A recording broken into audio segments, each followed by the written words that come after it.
വിഷ്ണുശാലിനിയുടെ latest എപ്പിസോഡിൽ ശ്യാമയാണെങ്കിൽ ചെന്ന് കതക് തുറക്കുമ്പോൾ രോഹിത് ആണെങ്കിൽ അവിടെ ആ വരാന്തയിലേക്ക് ഇരിക്കുന്നുണ്ട്. അന്നേരം വന്നോ എന്നിങ്ങനെ ചോദിക്കുകയാണ്. അന്നേരം നല്ല കോലത്തിലാണല്ലോ കയറി വന്നിരിക്കുന്നത്, രാജാവ് വന്നോ എന്നൊക്കെ ചോദിക്കുന്നുണ്ട്. അന്നേരം മഹാറാണി സപ്രപഞ്ച കട്ടിലിൽ കിടന്നായിരുന്നോ, ഞാൻ വന്നത് ഉറക്കത്തിന് ഭംഗമൊക്കെ വരുത്തിയായിരുന്നോ എന്നും പറഞ്ഞ് അങ്ങോട്ട് കളിയാക്കുകയാണ്. അന്നേരം അവസാനം നീയല്ലേ എന്നെ ഇവിടം വരെ എത്തിച്ചതെന്ന് പറയുന്നുണ്ട്. അന്നേരം നല്ല വഴിക്ക് വന്നവരോടല്ലേ അതൊക്കെ പറഞ്ഞിട്ട് കാര്യമുള്ളൂ, വീട്ടിൽ നിന്ന് അടിച്ചിറക്കിയാൽ അച്ചുവീട്ടിലില്ലാതെ പിന്നെ വേറെ എവിടെയാണ് കിടക്കുക, അതിന് പറ്റില്ലെങ്കിൽ നിവർന്ന് എന്ന് പറയണം, ആണുങ്ങളെ പോലെ നേരെ ഒന്ന് സംസാരിക്കണം, അല്ലാതെ ഇങ്ങനെ ബോധമില്ലാതെ സംസാരിക്കുകയല്ല വേണ്ടതെന്നും പറഞ്ഞ് ശ്യാമ ഒരുപാട് രോഹിത്തിനെ കുറ്റപ്പെടുത്തുന്നുണ്ട്.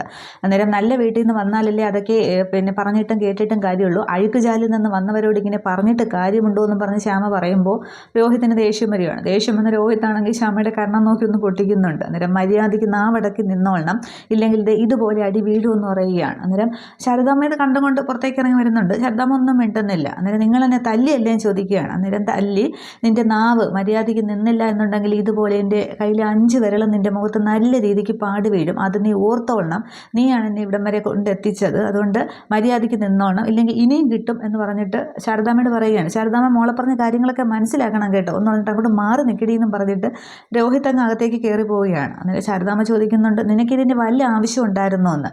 അന്നേരം പിന്നെ അയാൾ മദ്യപിച്ച് വന്നതിന് അമ്മയ്ക്കൊന്നും പറയാനില്ലേ എന്ന്. അന്നേരം അതിന് പറയാനുണ്ട്, പക്ഷെ അത് ബോധത്തോടെ ഇരിക്കുന്ന ആളിനോട് വേണം പറയാനായിട്ട്, ബോധത്തോടെ ഇരിക്കുമ്പോൾ. പക്ഷെ അത് പറയുന്ന ആളിന് ബോധം വേണം, അത് നിനക്ക് എന്തായാലും ഇല്ലല്ലോ എന്ന് പറയുകയാണ്. അന്നേരം എല്ലാം കൂടി എൻ്റെ കുറ്റമാണോ എന്നും പറഞ്ഞ് ശ്യാമ വീണ്ടും ചാടിക്കടിക്കുകയാണ്. അന്നേരം നീ ഇനി ഒരുപാട് പഠിക്കാനുണ്ട്, ഒരു പിന്നെ കാര്യത്തിന് കിണറ്റി ചാടിയാലും പിന്നെ 9 കാര്യം ഉണ്ടായാലും തോന്നിയാലും കിണറ്റിൽ നിന്ന് തിരികെ കയറാനായിട്ട് പറ്റില്ല, അതുകൊണ്ട് നീ കുറച്ച് വിവേകത്തോടെ പെരുമാറാൻ നോക്ക്. പിന്നെ ഇപ്പോൾ നീ പറഞ്ഞിട്ട് അവൻ്റെ നിനക്ക് കിട്ടിയല്ലോ, പിന്നെ ഇനി അവനോട് പറയാനുള്ളത് അത് ഞാൻ രാവിലെ പറഞ്ഞോളാം എന്ന് പറഞ്ഞിട്ട് ശാരദാമ്മ അകത്തേക്ക് കയറി പോകുന്നുണ്ട്. ശ്യാമയാണെങ്കിൽ ആകെ ദേഷ്യത്തിൽ നിൽക്കുകയാണ്. അതിനുശേഷം പിറ്റേന്ന് രാവിലെ ആണെങ്കിൽ സത്യഭാമ സതിയുടെയും പപ്പിയുടെയും അവർ ഉറങ്ങുകയാണ്, എഴുന്നേറ്റിട്ടില്ല, റൂമിലേക്ക് വരുന്നുണ്ട്. അന്നേരം കുട്ടികളിങ്ങനെ രണ്ടുപേരും കെട്ടിപ്പിടിച്ച് കിടന്ന് ഉറങ്ങുകയാണ്. അന്നേരം കുറേ നേരം കുട്ടികൾ നോക്കിയിരിക്കുന്നുണ്ട്, രണ്ടുപേരുടെയും തലയിലേക്ക് തലോടുകയാണ്, എന്നിട്ട് പപ്പിയുടെ കയ്യിലേക്കും പിടിക്കുന്നുണ്ട്. അന്നേരം എൻ്റെ വിഷ്ണുവിൻ്റെ മകളാണ് പപ്പി, അച്ഛമ്മയെ എല്ലാവരും കൂടി ഒളിപ്പിച്ചതാണ്, ചതിച്ചതാണ് എൻ്റെ വിഷ്ണുവിൻ്റെയും ശാലിനിയുടെയും മക്കൾ എന്നൊക്കെ പറഞ്ഞ് ഇങ്ങനെ തലോടുന്നുണ്ട്. അന്നേരം ഇത് കേട്ടുകൊണ്ട് ശാലിനിയാണെങ്കിൽ ആ വാതിൽക്കൽ വന്ന് നോക്കിക്കൊണ്ട് നിൽക്കുകയാണ്. എന്നിട്ട് പപ്പിയെ നോക്കിയിട്ട് സത്യഭാമ ആലോചിക്കുന്നുണ്ട്, ഒരിക്കലും കുഞ്ഞായിരുന്നപ്പോൾ എല്ലാവരും എടുത്തിട്ടും പപ്പിയാണെങ്കിൽ കരച്ചിൽ നിർത്തുന്നുണ്ടായിരുന്നില്ല, എല്ലാവരും എടുത്ത് നോക്കി. എന്നാൽ അർജുനും പിന്നെ പ്രീതിയും ശ്യാമയും രോഹിത്തും സത്യാമ്മയും രാഘവനും എല്ലാവരും എടുത്തിട്ടും കുഞ്ഞ് കരച്ചിൽ നിർത്തിയില്ല. അവസാനം വിഷ്ണു എടുത്തിട്ട് കരയല്ലേ കരയല്ലേ എന്നിങ്ങനെ ആക്കിയപ്പോൾ കരച്ചിൽ നിർത്തിയതൊക്കെ ഓർമ്മിക്കുന്നുണ്ട്. അന്നേരം പിന്നെ എല്ലാവരും എന്നിൽ നിന്ന് ഒളിപ്പിച്ച് വെച്ചതാണ്, നിൻ്റെ അച്ഛനാണെങ്കിൽ അച്ഛൻ ഇങ്ങോട്ട് വരട്ടെ, അവൻ എവിടെയോ പോയി നിൽക്കുകയാണ്, എല്ലാവരുടെയും സങ്കടങ്ങളൊക്കെ തീർക്കുവാൻ, പക്ഷേ ഈ അച്ഛമ്മയുടെ ഇങ്ങനെ എൻ്റെ കുഞ്ഞുങ്ങളെ എന്തിനാണ് എന്നിൽ നിന്ന് ഒളിപ്പിച്ച് വെച്ചതെന്ന് ഞാൻ ചോദിക്കുന്നുണ്ട്, അവനിങ്ങനെ വരട്ടെ എന്നൊക്കെ ഇങ്ങനെ വിഷ്ണുവിൻ്റെ ആ ഫോട്ടോ നോക്കിയും പറയുന്നുണ്ട്. എന്നിട്ട് പിന്നെ പപ്പിയുടെ തലയിലൊക്കെ ഇങ്ങനെ തലോടുകയാണ്, ഈ ഒത്തൊരുമ നിങ്ങൾക്ക് എന്നും ഉണ്ടാവണം, ഒരാൾക്ക് ഒരാൾ തുണ, എന്നും ഇങ്ങനെ സ്നേഹത്തോടെ കഴിയുക തന്നെ വേണം എന്നൊക്കെ ഇങ്ങനെ രണ്ടുപേരോട് ഇങ്ങനെ ചേർന്ന് കിടക്കുന്നത് കണ്ടിട്ട് സത്യഭാമ പറയുന്നുണ്ട്, നിങ്ങളുടെ അച്ഛനാണെങ്കിലേ വലിയ പോക്കിരി ആയിരിക്കാം, പക്ഷേ ഈ അച്ഛമ്മ എടാ വിഷ്ണു എന്ന് വിളിച്ചാലും അവനോട് നിൽക്കും, അച്ഛനാണെങ്കിൽ വടിയും കൊണ്ട് ഓടിച്ചാലൊന്നും അവൻ നിൽക്കത്തില്ല, പക്ഷേ അച്ഛമ്മയെ അവൻ ഭയങ്കര പേടിയാണ്, അവനിങ്ങനെ വരട്ടെ, ഞാൻ ചോദിക്കുന്നുണ്ട് എൻ്റെ കുഞ്ഞുങ്ങളെ എന്തിനാ മാറ്റി നിർത്തിയതെന്ന്, അവൻ എവിടെയോ അവൻ ബാക്കിയുള്ളവരുടെ സങ്കടങ്ങളൊക്കെ കാണും, അവർക്ക് വേണ്ടി എല്ലാം ഒക്കെ ചെയ്യും, പക്ഷേ സ്വന്തം കാര്യം നോക്കാനായിട്ട് മറന്നുപോയി, പക്ഷേ മനസ്സിൽ നന്മയും സ്നേഹവും ഉള്ളവർക്ക് മാത്രമേ അങ്ങനെയൊക്കെ ചെയ്യാൻ സാധിക്കൂ, പിന്നെ അവൻ എവിടെ പോയിരിക്കുകയാണോ എന്തോ, പക്ഷെ അവനങ്ങനെ കൂടുതൽ കാലം മാറി നിൽക്കാനായിട്ട് സാധിക്കില്ല, തിരിച്ചു വരിക തന്നെ ചെയ്യും, ഈ തങ്കക്കുടങ്ങളെ വിട്ടിട്ട് അവൻ എവിടെ പോകാനാണ്, അവനിങ്ങനെ വരട്ടെ ഞാൻ ചോദിക്കുന്നുണ്ട് എന്നൊക്കെ ഇങ്ങനെ പറയുകയാണ്. ആ ഫോട്ടോ നോക്കിയാണ് പറയുന്നത്. അതൊക്കെ ഇങ്ങനെ ശാലിനി സങ്കടത്തോടെ കേട്ട് നിൽക്കുന്നുണ്ട്. എന്നിട്ട് പപ്പിമോളെ, മോൾക്ക് അച്ഛമ്മയുടെ ദേഷ്യമൊന്നും തോന്നല്ലേ, ഇനി എൻ്റെ കണ്ണിലെ കൃഷ്ണമണി മോലെ 2 തങ്കക്കുടങ്ങളെ ഞാൻ നോക്കും, അന്ന് കുഞ്ഞിലെ എനിക്ക് 2 പേരെയും താലോലിക്കാനായിട്ട് കിട്ടിയില്ല, ഈ പ്രായത്തിലെങ്കിലും കിട്ടിയല്ലോ, ഞാൻ നല്ലതുപോലെ നോക്കും എന്നൊക്കെ ഇങ്ങനെ പറഞ്ഞിട്ട് പപ്പിമോളെ അച്ഛമ്മയുടെ ദേഷ്യമൊന്നും തോന്നല്ലേ എന്നിങ്ങനെ പറഞ്ഞിട്ട് സത്യഭാമ കരയൊക്കെ ചെയ്യുന്നുണ്ട്. എന്നിട്ട് ആ 2 പേരെ ഇങ്ങനെ നോക്കിയിട്ട് അങ്ങ് ഇറങ്ങുകയാണ്. അന്നേരം റൂമിൽ നിന്ന് ഇറങ്ങാൻ നേരം ശാലിനി പെട്ടെന്ന് അപ്പുറത്തേക്ക് മാറി നിൽക്കുന്നുണ്ട്. എന്നിട്ട് ഭാമ അങ്ങ് പോകുന്നുണ്ട്. ഭാമ പോയതിന് ശേഷം പപ്പിയാണെങ്കിൽ ഇങ്ങനെ കണ്ണ് തുറന്ന് നോക്കുന്നുണ്ട്. അന്നേരം ഈ പറഞ്ഞതെല്ലാം പപ്പി കേട്ടിട്ടുണ്ട്. എന്നിട്ട് തിരിഞ്ഞ് വീണ്ടും സത്യ കെട്ടുപിടിച്ചാൽ കിടക്കുകയാണ്. അതിനുശേഷം ശാലിനി ഇങ്ങനെ റൂമിലേക്ക് വന്നിട്ട് ഈ കുട്ടികളെ ഇങ്ങനെ നോക്കുന്നുണ്ട്. എന്നിട്ട് ആകെ ഇങ്ങനെ സങ്കടപ്പെട്ടും കണ്ണൊക്കെ നിറഞ്ഞ് കണ്ണീരൊക്കെ ആയിട്ട് അവിടെ കട്ടിലേക്ക് ഇരിക്കുന്നുണ്ട്. ഇതേ സമയം അവിടെ മഹേന്ദ്രൻ്റെ വീട്ടിലാണെങ്കിൽ നിർമ്മലയോട് ശിവൻ്റെ കാര്യങ്ങളൊക്കെ മഹേന്ദ്രൻ തിരക്കുന്നുണ്ട്. അവനിങ്ങനെ എപ്പോഴും വീട്ടിൽ തന്നെ ഇരുന്നാൽ ശരിയാവില്ല, പഴയ പ്രസരിപ്പൊക്കെ കൊണ്ടുവരണം എന്ന് പറയുന്നുണ്ട്. അന്നേരം അവൻ അടച്ചുമൂടി ഇരുന്നാൽ ശരിയാവില്ല, നിർമ്മലയും പറയുന്നുണ്ട്. അവൻ എക്സസൈസൊക്കെ ചെയ്യുന്നുണ്ടോ, ഡോക്ടർ അവനെല്ലാം പറഞ്ഞു കൊടുത്തിട്ടുണ്ട്, അവനെ കൊണ്ട് നീ ചെയ്യിപ്പിച്ചാൽ മതി എന്നൊക്കെ ഇങ്ങനെ പറയുകയാണ്. അന്നേരം ശിവൻ അങ്ങോട്ടത്തേക്ക് വരുന്നുണ്ട്. എന്നെ ചുറ്റിയാണോ ബഹളമെന്ന് ചോദിക്കുന്നുണ്ട്. അന്നേരം നീ എക്സസൈസൊക്കെ ചെയ്യുന്നോന്ന് നിൻ്റെ അമ്മയോട് തിരക്കിയതാണെന്ന് പറയുന്നുണ്ട്. അന്നേരം അത് എന്നോടല്ലേ ചോദിക്കേണ്ടത്, അമ്മയോടല്ലല്ലോ ചോദിക്കേണ്ടതെന്ന് പറയുന്നുണ്ട്. അന്നേരം നീ ഇങ്ങനെ പഴയ പോലെ ഇങ്ങനെ അടച്ചുമുട്ടി ഇരുന്നാൽ പോരാ, പഴയ പോലെ ആക്റ്റീവൊക്കെ ആകണം എന്നൊക്കെ ഇങ്ങനെ പറഞ്ഞുകൊണ്ടിരിക്കുമ്പോൾ ചന്ദ്ര എന്ന് പറയുന്നുണ്ട്, ലാസർ വന്നിട്ടുണ്ട് അച്ഛാ എന്ന് പറയുകയാണ്. തുടർന്ന് മഹേന്ദ്രനാണെങ്കിൽ പുറത്തേക്ക് ഇറങ്ങുന്നുണ്ട്. അതിനുശേഷം അതിന് മുന്നേ നിർമ്മലയോട് പറയുന്നുണ്ട്, ഈ പ്രായത്തിലും അച്ഛനെയും അമ്മയെയും അനുസരിക്കുന്നതിനോട് കുഴപ്പമൊന്നുമില്ല എന്ന് മകനോടൊന്ന് പറഞ്ഞ് മനസ്സിലാക്കണമെന്നിങ്ങനെ നിർമ്മലയോടും പറയുന്നുണ്ട്.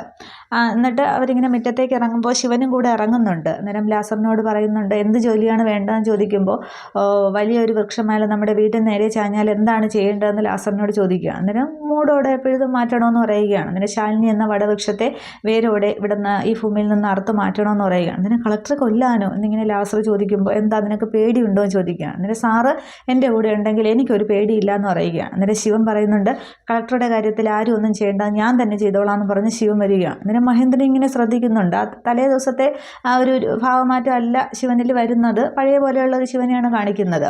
അന്നേരം ഇനി ഞാനൊന്നും ആക്റ്റീവ് ആവുന്നില്ല എന്നാണല്ലോ അച്ഛൻ്റെ പരാതി, അപ്പോൾ കളക്ടറുടെ കാര്യത്തിൽ ഞാൻ തന്നെ ചെയ്തോളാം, അപ്പോൾ ഒരു ചോര വീട്ടിൽ കൊണ്ടാകുമ്പോൾ അതൊരു ഉണർവോടെ തിരിച്ചു വരികയും ചെയ്യും എന്ന് പറയുകയാണ്. അന്നേരം മഹേന്ദ്രനാകെ സന്തോഷമാവുന്നുണ്ട്. അന്നേരം നിർമ്മല ഓടിക്കൊണ്ട് വരികയാണ്, ശിവ നീ എന്തുദ്ദേശിച്ചാണ്, നിന്നെ ഞാൻ എങ്ങോട്ടും വിടില്ല എന്ന് പറയുന്നുണ്ട്.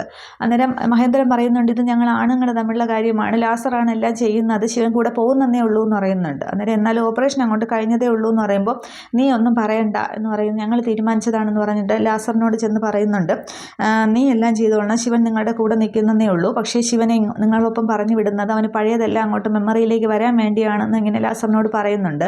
ഈ ഒരു സമയത്ത് ഡെയ്സി ആണെങ്കിൽ ശിവനെ ഫോൺ ചെയ്യുന്നുണ്ട്. അന്നേരം ഫോൺ വരുമ്പോൾ ശിവൻ ഇങ്ങനെ നോക്കിയിട്ട് കുറച്ച് അപ്പുറത്തേക്ക് മാറുന്നുണ്ട്. അന്നേരം ആ ഡെയ്സി എന്ന് പറയുമ്പോൾ എനിക്ക് നിന്നെ ഒന്ന് കാണണമെന്ന് പറയുക. അന്നേരം ഞാൻ കുറച്ച് എന്ന് പറയുമ്പോൾ നിൻ്റെ തിരക്കൊക്കെ കഴിഞ്ഞിട്ട് മതി, അതെല്ലാം കഴിഞ്ഞിട്ട് മതി, ഇന്ന് എനിക്കൊന്ന് കാണണമെന്ന് പറയുന്നുണ്ട്. അന്നേരം ആ ശരി ഞാൻ വിളിക്കാമെന്ന് പറഞ്ഞിട്ട് ശിവൻ ഫോൺ വയ്ക്കുന്നുണ്ട്. അതൊക്കെ ഇങ്ങനെ മഹേന്ദ്രൻ ശ്രദ്ധിക്കുകയാണ്. അതിന് ശേഷം ശിവനാണെങ്കിൽ മഹേന്ദ്രനോട് പറയുന്നുണ്ട്, കളക്ടറുടെ കാര്യത്തിൽ അച്ഛനെ ഇനി വിഷമിക്കുകയൊന്നും വേണ്ട, ആ കാര്യം ഞാൻ ഏറ്റു എന്നിങ്ങനെ പറയുമ്പോൾ ആ ഒരു പഴയ സന്തോഷത്തിൽ മഹേന്ദ്രൻ നീക്കുകയാണ്. തുടർന്ന് ശാലിനി ആണെങ്കിൽ കളക്ടറേറ്റിലെത്തുന്നുണ്ട്. ശാലിനി ഇങ്ങനെ കസേരയിൽ നിന്ന് ആലോചിക്കുകയാണ്, സത്യഭാമ പറഞ്ഞത് ഈ കുഞ്ഞുങ്ങളെ നോക്കിയിട്ട് നിങ്ങളുടെ അച്ഛൻ വിഷ്ണു ആണെങ്കിൽ എല്ലാവരെയും സഹായിക്കുന്ന കൂട്ടത്തിലാണെന്ന് പറഞ്ഞതും അതിനുശേഷം വന്ന് പോലീസ് സ്റ്റേഷനിൽ വെച്ച് ഡാനിയൽ പറഞ്ഞത് ശാലിനി ആലോചിക്കുന്നുണ്ട്. നിങ്ങൾ ആരും ഉദ്ദേശിക്കുന്നത് പോലെയല്ല, വിഷ്ണു ആണെങ്കിൽ പിന്നെ ഒരു വാടക കൊലയാളിയെ എന്നെ പോലും വിഷ്ണു കബളിപ്പിച്ചു എങ്കിൽ നിങ്ങളെല്ലാവരെയും വിറ്റ കാശ് അവൻ്റെ കയ്യിലുണ്ട് എന്നൊക്കെ ഇങ്ങനെ ആലോചിക്കുന്നുണ്ട്. അന്നേരം ശാലിനി അവസാനം ഒരു ചിന്തയിലേക്ക് എത്തുമായിരിക്കും, വിഷ്ണു ചിലപ്പോൾ പൈസയായിട്ട് പോയത് ആരെങ്കിലും സഹായിക്കാനോ എന്തിനെങ്കിലും ആയിരിക്കാമെന്നൊക്കെയാണ് ശാലിനി ഇങ്ങനെ ആലോചിച്ച് കൂട്ടുന്നത്. ഈ സമയത്ത് അവിടത്തേക്ക് അനുപല്ലവി എത്തുന്നുണ്ട്. എന്ന അനുപല്ലവിയാണെങ്കിൽ കയ്യിലിരിക്കുന്ന ഫോട്ടോ ഫ്രെയിം ശാലിനിയുടെ കയ്യിലേക്ക് കൊടുക്കുന്നുണ്ട്. പറഞ്ഞത് ഫോട്ടോ ഫ്രെയിം ചെയ്ത് കിട്ടിയിട്ടുണ്ടെന്ന് പറഞ്ഞ് കൊടുക്കുകയാണ്. ശാലിനി അതിങ്ങനെ നിവർത്തി നോക്കുമ്പോൾ ഒരു സൈഡിൽ വിഷ്ണുവിൻ്റെയും ഒരു സൈഡിൽ ശാലിനിയെയും ഫോട്ടോ. അന്നേരം ശാലിനി ഇങ്ങനെ അനുപല്ലവി നോക്കുമ്പോൾ അനുപല്ലവി അങ്ങ് ക്യാബിൻ വിട്ടങ്ങ് പോകുന്നുണ്ട്. എന്നിട്ട് തിരിഞ്ഞ് നോക്കുന്നുണ്ട് ഡോറിലെത്തിയിട്ടും. അന്നേരം ശാലിനി ആകെ വിഷമിച്ച് അതിലേക്ക് നോക്കുകയാണ്. അന്നേരം എന്തായാലും എന്നെ വിട്ട് മാറി നിൽക്കുകയല്ലേ, പിന്നെ എനിക്ക് എപ്പോഴും കാണണ്ടേ, സംസാരിക്കുകയൊക്കെ വേണ്ടേ, അതിനിതേ വഴിയുള്ളൂ എന്ന് പറഞ്ഞിട്ട് അതിങ്ങനെ മേശപ്പുറത്തേക്ക് വെച്ചിട്ട് അതിലേക്ക് ഇങ്ങനെ നോക്കിയിരിക്കുകയാണ്. ഈ സമയത്ത് റസാഖ് ആണെങ്കിൽ അവിടെ എത്തുന്നുണ്ട്.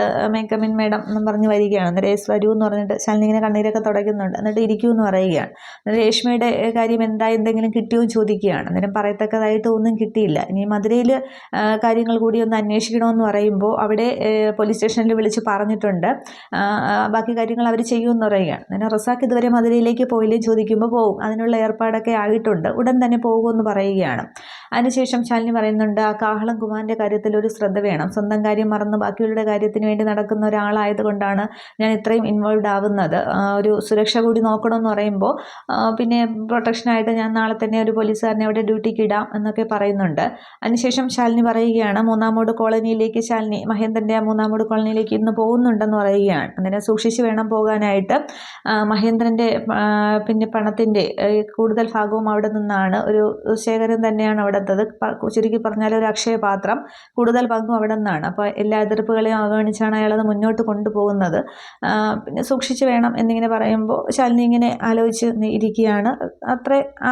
ഇത്രയോടുകൂടി എപ്പിസോഡ് അവസാനിക്കുന്നുണ്ട്.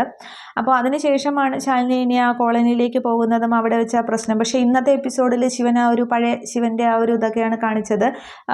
കഴിഞ്ഞ ദിവസത്തെ പോലെ ആ ഒരു വിഷ്ണുവിൻ്റെ ഒരിതും കാണിക്കുന്നില്ല. ഇനി അടുത്ത എപ്പിസോഡിൽ അങ്ങനെ തന്നെയാണ് കാണിക്കുന്നത്. ശാലിനിയെ വകവരുത്താനായിട്ട് ലാസറിന് എല്ലാം നമ്മൾ ചെയ്തു കൊടുക്കണം, ഒരു മാസ്കായിട്ട് നമ്മളെ മുന്നിൽ നിൽക്കരുത്, സൗകര്യം ഒരുക്കുകയാണ് വേണ്ടത് എന്നൊക്കെ ഇങ്ങനെ ശിവൻ പറയുന്നുണ്ട്. പക്ഷെ പെട്ടെന്ന് ആ ഒരു ഇത് ഉണ്ടാകുമ്പോൾ ശാലിനിയെ ശിവൻ പിടിച്ച് മാറ്റുകയാണ് ചെയ്യുന്നത്. അപ്പോഴെന്തുണ്ടാവുമെന്ന് അറിയില്ല. ഇനി ബാക്കി നമുക്ക് എപ്പിസോഡ് വരുമ്പോഴത്തേക്ക് കാണാം. എന്തായാലും സത്യഭാമ പറയുന്നുണ്ട്, ശാലിനി പറയുന്നുണ്ട്, എല്ലാവരും പറയുന്നുണ്ട് വിഷ്ണു തിരിച്ചു വരുമെന്നുള്ളത്. അതുപോലെ വിഷ്ണു എന്ന കഥാപാത്രം തിരിച്ചു വരിക തന്നെ ചെയ്യും. അത് നമുക്ക് കാണാം. Okay, thank you.